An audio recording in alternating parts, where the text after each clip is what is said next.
നമ്മളെ ഈ അജന്ത എല്ലോറ ഗുഹകൾ നിറഞ്ഞിരിക്കുന്നത്, ഇല്ല അജന്തേന് അല്ല, ഇത് എല്ലോറയാണ്. എല്ലോറയുടെ ഈ ഗുഹകൾ നിറഞ്ഞിരിക്കുന്നത് നമ്മുടെ ഹിന്ദു ദേവതാ സങ്കല്പത്തിൻ്റെ ഭാഗമായിട്ടുള്ള കാര്യങ്ങളാണ്.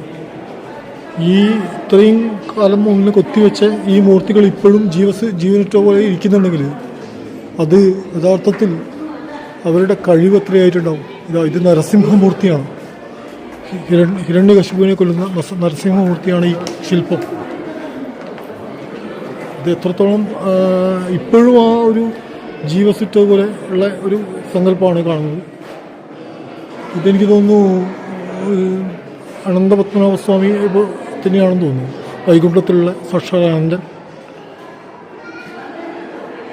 ഇത് പിന്നെ ആനകളുടെ മസ്തകത്തിലേറി നിൽക്കുന്ന ബിൽഡിംഗ് ആണ്.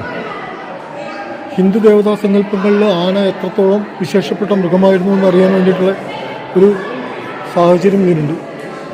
പക്ഷേ എന്താണ് വിശേഷം എന്ന് പറഞ്ഞാൽ,